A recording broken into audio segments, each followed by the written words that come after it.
पैदा ना हो सकेगी जी। दोहरा गुर पग प्रेम समुंदर सम सुधा परदा कविता सो। ਗੁਰੂ ਜੀ ਦੇ ਚਰਨਾਂ ਦਾ ਪ੍ਰੇਮ ਸਮੁੰਦਰ ਸਮਾਨ ਹੈ। ਉਸ ਸਮੁੰਦਰ ਰੂਪੀ ਕਵਿਤਾ ਦੇ ਵਿੱਚ ਉਹ ਅੰਮ੍ਰਿਤ ਦਾ ਦਾਤਾ, ਕਵਿਤਾ ਬਖਸ਼ਣ ਵਾਲਾ ਆਪ ਹੀ ਹੈ। ਮੁਰਾਦ ਇਹ ਕਿ ਇਸ ਸਾਰੇ ਕਾਸੇ ਦਾ ਕਰਨਧਾਰ ਮੈਨੂੰ ਗੁਰੂ ਹੀ ਨਜ਼ਰ ਪੈਂਦਾ ਹੈ ਜੀ। ਸਿੱਖ ਬਿੰਦਾਰਕ ਪੀਵਹੀ ਨਿਤ ਹਵੈ ਸੁਮਤ ਪ੍ਰਕਾਸ਼। ਇਸ ਕਵਿਤਾ ਦੇ ਸਮੁੰਦਰ ਵਿੱਚੋਂ ਸਿੱਖ ਹਰ ਰੋਜ਼ ਚੂਲੇ ਭਰ ਭਰ ਕੇ ਪੀਣਗੇ। ਮੁਰਾਦ ਇਹ ਗੁਰੂ ਤਰਸ ਕਰੇਗਾ, ਮੈਨੂੰ ਜ਼ਰੀਆ ਬਣਾਏਗਾ, ਮੇਰੇ ਜ਼ਰੀਏ ਗੁਰੂ ਕੇ ਜੀਵਨ का अमृत सिखों तक पहुँचेगा जी। ਚੌਪਈ ਵਿੱਚ ਕਰਤਾਰਪੁਰੇ ਜਗਰਾਈ ਸ੍ਰੀ ਅੰਗਦ ਕੋ ਦੀਨ ਬੜਾਈ। ਹੁਣ ਕਥਾ ਸ਼ੁਰੂ ਹੋ ਗਈ। ਕਿਆ ਗੁਰੂ ਅੰਗਦ ਮਹਾਰਾਜ ਕਰਤਾਰਪੁਰ ਦੇ ਵਿੱਚ ਸੋਭ ਰਹੇ ਨੇ। ਗੁਰੂ ਅੰਗਦ ਮਹਾਰਾਜ ਨੂੰ ਕਰਤਾਰਪੁਰ ਦੇ ਵਿੱਚ ਧੰਨ ਗੁਰੂ ਨਾਨਕ ਮਹਾਰਾਜ ਦੇ ਕੋਲ ਸਿੱਖੀ ਪ੍ਰਾਪਤ ਕਰਨ ਦਾ ਮੌਕਾ ਬਣਿਆ ਹੈ ਜੀ। ਆਪਨ ਕੀਨ ਸਚਖੰਡ ਪਿਆਨਾ ਜੋਤ ਰੂਪ ਬਿਬ ਤਿਨ ਤਨ ਪਲਟਾਨਾ। ਜਦੋਂ ਧੰਨ ਗੁਰੂ ਨਾਨਕ ਮਹਾਰਾਜ ਨੇ ਆਪ ਸੱਚਖੰਡ ਪਿਆਨਾ ਕੀਤਾ, ਜਦੋਂ ਉਹ ਜੋਤੀ ਜੋਤ ਅਮਾ ਗਏ, ਜਦੋਂ ਉਹਨਾਂ ਨੂੰ ਪਤਾ ਲੱਗਾ ਸਮਾਂ ਆ ਗਿਆ ਹੈ ਜੋਤੀ ਜੋਤ ਸਮਾਉਣ ਦਾ, ਤਤ ਤੱਤਾਂ 'ਚ ਵਿਲੀਨ ਹੋਣਗੇ। ਜੋਤ ਰੂਪ ਬਿਬ ਤਨ ਪਲਟਾਨਾ, ਉਸ ਜੋਤ ਰੂਪ ਗੁਰੂ ਨਾਨਕ ਮਹਾਰਾਜ ਨੇ ਆਪਣਾ ਤਨ ਪਲਟਾ ਦਿੱਤਾ। ਮੁਰਾਦ ਆਪਣੇ ਆਪ ਨੂੰ, ਆਪਣੀ ਜੋਤ ਨੂੰ ਇੱਕ ਨਵੇਂ ਜੀਵਨ ਦੇ ਵਿੱਚ ਟਿਕਾਣਾ ਕੀਤਾ ਜੀ। ਜਿਉ ਅਧਿਪਤ ਇੱਕ ਪੋਸ਼ਿਸ਼ ਤਜ ਕੈ ਬੈਸ ਹੈ ਸਭਾ ਦੁਤੀ ਤਨ ਸਜ ਕੈ। ਕਵੀ ਜੀ ਨੇ ਮਿਸਾਲ ਦਿੱਤੀ ਜਿਵੇਂ ਕੋਈ ਰਾਜਾ ਹੋਏ, ਰਾਜਾ ਆਪਣੀ ਇੱਕ ਪੁਸ਼ਾਕ ਉਤਾਰ ਕੇ ਦੂਸਰੀ ਪੁਸ਼ਾਕ ਪਹਿਰ ਲਵੇ। ਰਾਜਾ ਉਹੀ ਹੈ, ਪੁਸ਼ਾਕ ਬਦਲ ਗਈ ਹੈ, ਉਹਦਾ ਲਿਬਾਸ ਬਦਲ ਗਿਆ ਹੈ। ਇਸ ਤਰ੍ਹਾਂ ਕਹਿ ਲਈਏ ਜੋਤ ਉਹੀ ਨਾਨਕ ਨਿਰੰਕਾਰ ਦੀ ਹੈ, ਨਾਨਕ ਨਿਰੰਕਾਰੀ ਦੀ ਹੈ, ਬਸ ਉਸਨੇ ਹੁਣ ਜਾਮਾ ਬਦਲ ਲਿਆ ਹੈ। ਪਹਿਲੇ ਜਾਮੇ ਦੇ ਵਿੱਚ ਉਹ ਉਸ ਰੂਪ ਦੇ ਵਿੱਚ ਗੁਰੂ ਨਾਨਕ ਮਹਾਰਾਜ ਦੇ ਰੂਪ ਦੇ ਵਿੱਚ ਨਜ਼ਰ ਪੈ ਰਿਹਾ ਸੀ। ਹੁਣ ਦੂਸਰੇ ਜਾਮੇ 'ਚ ਉਹੀ ਜੋਤ ਅੰਗਦ ਦੇ ਰੂਪ ਵਿੱਚ, ਗੁਰੂ ਅੰਗਦ ਮਹਾਰਾਜ ਦੇ ਰੂਪ ਵਿੱਚ ਨਜ਼ਰ ਪੈ ਰਹੀ ਹੈ ਜੀ। ਤਿਉ ਖਡੂਰ ਮਹਿ ਆਨ ਬਿਰਾਜੇ ਜਿਨ ਸਿਮਰਨ ਕਲ ਕਲਮਲ ਭਾਜੇ। ਇਨ ਬਿਨ ਜਿਵੇਂ ਕਿਤੇ ਗੁਰੂ ਨਾਨਕ ਮਹਾਰਾਜ ਕਦੀ ਕਰਤਾਰਪੁਰ ਵਿਰਾਜਦੇ ਸੀਗੇ, ਹੁਣ ਇਹ ਦੂਸਰਾ ਜਾਮਾ ਭਾਵ ਗੁਰੂ ਨਾਨਕ ਦੀ ਜੋਤ ਜੋ ਦੂਸਰੇ ਜਾਮੇ 'ਚ ਵਰਤ ਰਹੀ ਹੈ। ਤਿਉ ਖਡੂਰ ਮਹਿ ਆਨ ਬਿਰਾਜੇ, ਉਹ ਖਡੂਰ ਆ ਕੇ ਵਿਰਾਜ ਗਏ। ਉਹਨਾਂ ਨੇ ਖਡੂਰ ਸਾਹਿਬ ਨੂੰ ਭਾਗ ਲਾ ਦਿੱਤੇ। ਕਿਆ ਜਿਨ ਸਿਮਰਨ ਕਲਮਲ ਭਾਜੇ, ਜਿਨ੍ਹਾਂ ਦੇ ਸਿਮਰਨ ਕਰਨ ਦੇ ਨਾਲ ਕਲਮਲ ਪਾਪਾਂ ਦੀਆਂ ਬਿਰਤੀਆਂ ਸਾਡੇ ਤੋਂ ਦੂਰ ਭੱਜ ਜਾਂਦੀਆਂ ਨੇ। ਮੁਰਾਦ ਗੁਰੂ ਉਹੀ ਹੈ, ਉਹੀ ਗੁਰਜੋਤ ਦੂਸਰੇ ਜਾਮੇ 'ਚ ਮਨੁੱਖਤਾ ਦਾ ਭਲਾ ਤੇ ਕਲਿਆਣ ਕਰ ਰਹੀ ਹੈ ਜੀ। ਦੋਹਰਾ ਤਖਤ ਬੈਠ ਅੰਗਦ ਗੁਰੂ ਕੀਨ ਖਡੂਰ ਨਿਵਾਸ। ਜਦੋਂ ਗੁਰੂ ਅੰਗਦ ਸਾਹਿਬ ਤਖਤ ਬਿਰਾਜੇ ਤੇ ਕਿਆ ਕੀਨ ਖਡੂਰ ਨਿਵਾਸ, ਖਡੂਰ ਸਾਹਿਬ ਦੇ ਵਿੱਚ ਆ ਕੇ ਨਿਵਾਸ ਕਰ ਲਿਆ। ਇਸ ਤਰੀਕੇ ਨਾਲ ਸਮਝ ਲਈਏ ਜਿਵੇਂ ਨਾ ਇੱਕ ਸ਼ਬਦ ਅੰਗਰੇਜ਼ੀ ਦਾ ਇਸਤੇਮਾਲ ਕੀਤਾ ਜਾਂਦਾ ਕਲਟ। ਉਹ ਕਹਿੰਦੇ ਨੇ ਕਿ ਧਾਰਮਿਕ ਸੰਸਥਾਵਾਂ ਕਲਟ ਬਣਦੀਆਂ ਲੱਗੀਆਂ ਜਾ ਰਹੀਆਂ ਨੇ। ਲੋਕ ਧਰਮ ਦਾ ਨਾਂ ਲੈ ਕੇ, ਧਰਮ ਦੀਆਂ ਗੱਲਾਂ ਕਰਕੇ ਕੁਝ ਚੀਜ਼ਾਂ ਸ਼ੁਰੂ ਕਰਦੇ ਨੇ। ਜਦੋਂ ਲੋਕਾਂ ਦੀ ਆਸਥਾ ਬਣਦੀ ਉਹਦੇ ਉੱਤੇ, ਫਿਰ ਉਹਦੇ ਵਿੱਚ ਵੈਸਟਰਨ ਇੰਟਰਸਟ, ਆਪਣੇ ਪਰਸਨਲ ਬੈਨੀਫਿਟ, ਆਪਣੇ ਨਿੱਜੀ ਮੁਫਾਦ ਲੈਣ ਵਾਸਤੇ ਉਹਨੂੰ ਹੋਰ ਤਰੀਕੇ ਨਾਲ ਇਸਤੇਮਾਲ ਕਰਦੇ ਨੇ। ਹਾਂ, ਜਿਨ੍ਹਾਂ ਦੇ ਕੋਲ ਵਾਕਿਆ 'ਚ ਸੱਚ ਹੈ ਉਹ ਇਸ ਤਰੀਕੇ ਨਾਲ ਕਲਟ ਵਿੱਚ ਨਾ ਕਨਵਰਟ ਹੋਣਗੇ, ਨਾ ਬਦਲਣਗੇ, ਨਾ ਤਬਦੀਲ ਹੋਣਗੇ। ਕਈ ਵਾਰੀ ਅੱਜ ਕੱਲ੍ਹ ਅਸੀਂ ਡੇਰਾਵਾਦ ਬੜਾ ਦੇਖਿਆ ਹੈ, ਇੱਕ ਵੱਡੀ ਮਤਲਬ ਅਲਾਮਤ ਬਣ ਚੁੱਕੀ ਹੈ ਸਾਡੇ ਖਾਸ ਕਰਕੇ ਸਿੱਖ ਪੰਥ ਵਾਸਤੇ ਡੇਰੇਵਾਦ ਦੀ ਹੋਂਦ ਸਾਰੀ ਉਸ ਰੂਪ ਦੇ ਵਿੱਚ। ਅਤੇ ਉਹ ਸਾਰੇ ਦਾ ਇੱਕ ਵੱਡਾ ਨਾਗ ਵਲ ਜਿਹੜਾ ਉਹ ਐਸਾ ਪਿਆ ਕਿ ਪਤਾ ਵੀ ਨਹੀਂ ਲੱਗ ਰਿਹਾ ਇਹ ਤੋਂ ਛੁਟਕਾਰਾ ਕਿਵੇਂ ਹੋਏ ਸਾਰੇ ਰੂਪ ਦੇ ਵਿੱਚ। ਅਤੇ ਫਿਰ ਉਹ ਦਲੀਲਾਂ ਵੀ ਦਿੰਦੇ ਨੇ, ਲੈ ਤੁਸੀਂ ਸਾਨੂੰ ਕਹਿੰਦੇ ਹੋ ਤੁਹਾਡੇ ਵੀ ਤਾਂ ਗੁਰੂ ਸਾਹਿਬ ਡੇਰੇ ਬਣਾਉਂਦੇ ਸੀ, ਤੁਹਾਡੇ ਵੀ ਤਾਂ ਸਭ ਇਸ ਰੂਪ ਵਿੱਚ। ਭਈ ਗੱਲ ਇਹ ਹੈ, ਆ ਤੁਹਾਡੇ ਸਾਹਮਣੇ ਬਾਤ ਹੋ ਰਹੀ ਹੈ। ਗੁਰੂ ਨਾਨਕ ਮਹਾਰਾਜ ਨੇ ਕਰਤਾਰਪੁਰ ਵਸਾਇਆ, ਕੁਗਵਸ ਦੀ ਬਸਤੀ ਵਸੀ, ਸੰਗਤਾਂ ਦੂਰੋਂ ਚੱਲ ਕੇ ਆਉਂਦੀਆਂ, ਸਾਰਾ ਪੂਰਾ ਦਾ ਪੂਰਾ ਐਂਡ ਕਹਿ ਲਓ ਕਿ ਉਸ ਰੂਪ ਵਿੱਚ ਮੰਜ਼ਰ ਉਸ ਇਜ਼ਹਾਰ ਵਿੱਚ ਆ ਗਿਆ। ਗੁਰੂ ਅੰਗਦ ਮਹਾਰਾਜ ਜੀ ਨੂੰ ਗੱਦੀ ਆਸੀਨ ਕੀਤਾ ਅਤੇ ਮਹਾਰਾਜ ਨੇ ਹੁਕਮ ਕੀਤੇ ਤੁਸੀਂ ਕਰਤਾਰਪੁਰ ਨਹੀਂ ਠਹਿਰਨਾ। ਬਣਿਆ ਬਣਾਇਆ ਸਾਰਾ ਸ਼ੋਅ ਆ, ਸਭ ਕੁਝ ਚੱਲ ਰਿਹਾ ਇੱਥੇ, ਦਿੱਕਤ ਕੀ ਹੈ? ਬਾਬਾ ਜੀ ਕਹਿੰਦੇ ਨਹੀਂ, ਅਸੀਂ ਸੱਚ ਦੇ ਕਾਰਵਾਂ 'ਚ ਜਾਣਾ ਹੈ। ਸਾਡਾ ਕੰਮ ਕੋਈ ਕਲਟ ਬਿਲਟ ਕਰਨਾ ਨਹੀਂਗਾ। ਜੇ ਸੱਚ ਦੀ ਸੱਤਿਆ ਹੋਏਗੀ, ਜਿੱਥੇ ਜਾਵਾਂਗੇ ਉੱਥੇ ਹੀ ਸੱਚ ਪ੍ਰਗਟ ਹੋਏਗਾ। ਮਹਾਰਾਜ ਨੇ ਉਜੜੇ ਖਾਡੂਰ ਨੂੰ, ਬਾਣੀ ਦਾ ਬਚਨ ਅਸੀਂ ਪੜ੍ਹਦੇ ਹਾਂ, ਫੇਰ ਵਸਾਇਆ ਫੇਰੂਆਣ ਸਤਿਗੁਰ ਖਾਡੂਰ। ਗੁਰੂ ਮਹਾਰਾਜ ਨੇ ਫਿਰ ਆ ਕੇ ਖਾਡੂਰ ਵਿੱਚ ਡੇਰੇ ਲਾਏ ਤੇ ਖਡੂਰ ਨੂੰ ਵਸਾ ਦਿੱਤਾ। ਕਵੀ ਜੀ ਬਿਆਨ ਕਰਦੇ, ਤਖਤ ਬੈਠ ਅੰਗਦ ਗੁਰੂ ਕੀਨ ਖਾਡੂਰ ਨਿਵਾਸ। ਉਹਨਾਂ ਨੇ ਤਖਤ ਤੇ ਬਹਿਣਾ ਕੀਤਾ ਤੇ ਕਰਤਾਰਪੁਰ ਨਾ ਠਹਿਰੇ, ਗੁਰੂ ਹੁਕਮਾਂ ਨੂੰ ਪਾਲਦੇ ਹੋਏ ਖਡੂਰ ਚਲੇ ਗਏ ਜੀ। ਨਰਨ ਉਦਾਹਰਨ ਕਾਰਨੇ ਕਰਤ ਸੋ ਭਗਤ ਪ੍ਰਕਾਸ਼। ਨਰਨ, ਨਰਾਂ ਮਨੁੱਖਾਂ ਨੂੰ, ਮਨੁੱਖਾਂ ਦੇ ਉਧਾਰ ਕਰਨ ਵਾਸਤੇ, ਕਿਉਂਕਿ ਮੁੱਖ ਰੂਪ ਵਿੱਚ ਗੁਰਮਤਿ ਆਸ਼ਾ ਮਾਨਵ ਕਲਿਆਣ ਹੈ, ਹੋਰ ਕੁਝ ਨਹੀਂਗਾ। ਮਨੁੱਖਤਾ ਦਾ ਕਲਿਆਣ ਹੀ ਸਿੱਖੀ ਦਾ ਆਸ਼ਾ ਹੈ। ਦੇਖੋ ਸਮਝ ਕੇ ਚੱਲੀਏ ਇਸ ਚੀਜ਼ ਨੂੰ। ਬੰਦਾ ਧਰਮ ਲਈ ਨਹੀਂ, ਧਰਮ ਬੰਦੇ ਲਈ ਹੈ। ਬੰਦੇ ਨੇ ਧਰਮ ਦੇ ਜ਼ਰੀਏ ਆਪਣੇ ਅੰਦਰ ਪਏ ਹੋਏ ਇਨਸਾਨੀ ਗੁਣਾਂ ਨੂੰ ਉਜਾਗਰ ਕਰਨਾ ਹੈ। ਸਾਡੇ ਘਰ ਤੇ ਬੜੀ ਸਪਸ਼ਟ ਜੀ ਗੱਲ ਕੀਤੀ ਜਾਂਦੀ ਹੈ, ਬੰਦਾ ਪੈਦਾ ਸ਼ੁੱਧ ਬਰ ਆਏ ਬੰਦਗੀ, ਖੁਸ਼ ਇਲਾਜੇ ਹਸਤ ਬਹਿਰ ਬੰਦਗੀ। ਲੋਕੀ ਕਹਿੰਦੇ ਮਨੁੱਖ ਮਾਂ ਦੀ ਕੁੱਖ ਤੋਂ ਪੈਦਾ ਹੁੰਦਾ ਹੈ, ਇਹ ਝੂਠ ਹੈ। ਮਾਂ ਦੀ ਕੁੱਖ ਤੋਂ ਇੱਕ ਕ੍ਰੀਚਰ ਜਨਮ ਲੈਂਦਾ, ਉਸ ਕ੍ਰੀਚਰ ਨੂੰ ਸੋਸਾਇਟੀ, ਸਮਾਜ, ਪਰਿਵਾਰ, ਆਲਾ ਦੁਆਲਾ ਸਾਰਾ ਉਹ ਸਿਖਾਉਂਦਾ ਆ। ਜੋ ਕੁਝ ਉਹਦੀ ਝੋਲੀ ਵਿੱਚ ਪਾਉਂਦਾ, ਸਿਖਾਉਂਦਾ, ਉਸ ਨੂੰ ਫਿਰ ਵਾਪਸ ਉਸ ਸੋਸਾਇਟੀ ਨੂੰ ਪੇ ਬੈਕ ਕਰਦਾ। ਆਹ ਰੂਪ ਆ। ਡਾਰਵਿਨ ਦੀ ਥਿਉਰੀ ਬਾਰੇ ਕਿਹਾ ਜਾਂਦਾ ਸੀਗਾ ਕਿ ਉਹ ਕਹਿੰਦਾ ਫਿਟ ਇਨ ਟੂ ਸਰਵਾਈਵ ਦਾ ਕਨਸੈਪਟ ਆ। ਜੇ ਤੁਸੀਂ ਫਿੱਟ ਕਰਦੇ ਹੋ ਤੁਸੀਂ ਸਰਵਾਈਵ ਕਰੋਗੇ, ਜੇ ਫਿੱਟ ਨਹੀਂ ਕਰਦੇ ਤੁਸੀਂ ਸਰਵਾਈਵ ਨਹੀਂ ਕਰੋਗੇ। ਲੋਕਾਂ ਨੇ ਵਕਤੀ ਤੌਰ ਤੇ ਕਿਹਾ no that's not right thing, nurture to survive ਆ। ਜਿਹੜੀ ਚੀਜ਼ ਨੂੰ ਨਰਚਰ ਕਰੋਗੇ, ਪਾਲੋਗੇ, ਸਰਵਾਈਵ ਕਰੇਗੀ। ਜਿਹਨੂੰ ਨਰਚਰ ਨਹੀਂ ਕਰੋਗੇ ਨਹੀਂ ਸਰਵਾਈਵ ਕਰੇਗੀ। ਜੇ ਤੁਸੀਂ ਉਹਨਾਂ ਚੀਜ਼ਾਂ ਨੂੰ, ਸਪੋਜ਼ ਕਰੋ ਧਰਤੀ ਦੇ ਉੱਤੇ ਕੁਝ ਇਹੋ ਜਿਹੇ ਬੂਟੇ, ਇਹੋ ਜਿਹੀਆਂ ਚੀਜ਼ਾਂ ਨੇ ਜਿਹੜੀਆਂ ਕਿਤੇ ਖਤਮ ਹੋਣ ਵਾਲੀਆਂ, ਹੁਣ ਸੰਭਾਲਣਾ ਸ਼ੁਰੂ ਕਰ ਦਿਓ, ਉਹਨਾਂ ਦੇ ਬਾਬਤ ਕੁਝ ਕੰਮ ਕਰੋ, ਉਹਨਾਂ ਦੀ ਗਿਣਤੀ ਵੱਧ ਜਾਏਗੀ, ਉਹ ਚੀਜ਼ਾਂ ਹੋ ਜਾਣਗੀਆਂ। ਮਨੁੱਖ ਉਹ ਤੇ ਸਾਰਾ ਹੀ ਨਰਚਰ ਤੇ ਖੜਾ। ਕਦਰਾਂ ਕੀਮਤਾਂ ਸਭ ਚੀਜ਼ਾਂ ਉਸ ਰੂਪ ਦੇ ਵਿੱਚ ਇੱਕ ਪੂਰੀ ਦੀ ਪੂਰੀ ਸੁਹਬਤ ਤੇ ਸ਼ੋਹਰਤ ਬੰਦੇ ਨੂੰ ਤਾਂ ਪ੍ਰਾਪਤ ਹੁੰਦੀ ਹੈ ਜੇ ਬੰਦਾ ਬੰਦੇ ਵਾਲੇ ਕੰਮ ਤੇ ਬੰਦੇ ਵਾਲੀਆਂ ਕਦਰਾਂ ਕੀਮਤਾਂ ਨੂੰ ਧਾਰਨ ਕਰੇਗਾ। ਧਰਮ ਇਹਦੇ ਵਿੱਚ ਸਭ ਤੋਂ ਕਾਰਗਰ ਚੀਜ਼ ਹੈ, ਸਭ ਤੋਂ ਵੱਡੀ ਮਦਦ ਕਰਨ ਵਾਲੀ ਚੀਜ਼ ਹੈ। ਗੁਰੂ ਬਾਬਾ ਜੀ ਨੇ ਕਿਹਾ, ਸਾਡੇ ਘਰ 'ਚ ਧਰਮ ਦੀ ਪਰਿਭਾਸ਼ਾ ਹੀ ਸਰਲ ਆ, ਸਿੱਧੇ ਤੌਰ ਤੇ, ਸਰਬ ਧਰਮ ਮੈਂ ਸ੍ਰੇਸ਼ਟ ਧਰਮ, ਹਰ ਕੋ ਨਾਮ ਜਪ ਨਿਰਮਲ ਕਰਮ। ਦੋ ਹੀ ਕੰਮ ਚੀਜ਼ਾਂ ਨੇ। ਹਰ ਕੋ ਨਾਮ ਜਪ, ਰੱਬ ਦੇ ਭੈ 'ਚ ਰਿਹਾ ਕਰ। ਨਾਮ ਜਪਣਾ ਹੀ ਮਤਲਬ ਇਹ ਹੈ ਵਾਹਿਗੁਰੂ ਵੇਖ ਰਿਹਾ ਸਾਰਾ ਕੁਝ, ਉਹੀ ਚਲਾਉਣ ਵਾਲਾ ਹੈ। ਫਿਰ ਨਿਰਮਲ ਕਰਮ, ਕਰਮ ਉਹ ਜਿਹੜਾ ਮੈਲ ਰਹਿਤ ਹੋਏ। ਮੈਨੂੰ ਕੋਈ ਘੂਰ ਕੇ ਵੇਖੇ, ਮੈਨੂੰ ਬੁਰਾ ਲੱਗਦਾ, ਮੈਂ ਸਾਰਿਆਂ ਨੂੰ ਘੂਰ ਘੂਰ ਕੇ ਵੇਖਾਂ, ਇਹ ਚੰਗੀ ਗੱਲ ਹੈ। ਮੈਨੂੰ ਕੋਈ ਮਾੜੇ ਲਫ਼ਜ਼ ਕਹੇ, ਮੈਨੂੰ ਬੁਰਾ ਲੱਗਦਾ ਜਦੋਂ ਮੈਂ ਕਿਸੇ ਨੂੰ ਮਾੜੇ ਲਫ਼ਜ਼ ਕਹਿਣਾ ਵਾ। ਸੋਚ, ਤੇਰੇ ਵਰਗੇ ਨੇ ਸਾਰੇ। ਧਰਮ ਇਹ ਸਿਖਾਉਂਦਾ। ਧਰਮ ਕਹਿੰਦਾ ਸਭ ਮੈਂ ਜੋਤ ਜੋਤ ਹੈ ਸੋਏ, ਤਿਸ ਦਾ ਚਾਨਣ ਸਭ ਮੈਂ ਚਾਨਣ ਹੋਏ। ਧਰਮ ਕਹਿੰਦਾ ਏਕ ਪਿਤਾ ਏਕ ਸਕੇ ਹਮ ਬਾਰਕ, ਇੱਕ ਹੀ ਸਾਡਾ ਪਿਤਾ ਤੇ ਉਹਦੀ ਅਸੀਂ ਕ੍ਰੀਏਸ਼ਨ ਆ ਸਾਰੇ। ਜਿਵੇਂ ਤੂੰ ਚਾਹੁੰਦਾ ਮੇਰੇ ਨਾਲ ਕੋਈ ਵਰਤੇ, ਐਵੇਂ ਦੂਜਿਆਂ ਨਾਲ ਵਰਤਿਆ ਕਰ। ਆਹ ਤਰੀਕੇਕਾਰ। ਸਮਾਜ ਤਾਂ ਉਸਰਦਾ, ਭਲੇ ਦੇ ਕਾਰਜ ਤਾਂ ਹੁੰਦੇ। ਇਹ ਨਰਾਂ ਦਾ ਉਧਾਰ ਹੈ, ਮਨੁੱਖਾਂ ਦਾ ਉਧਾਰ ਹੈ।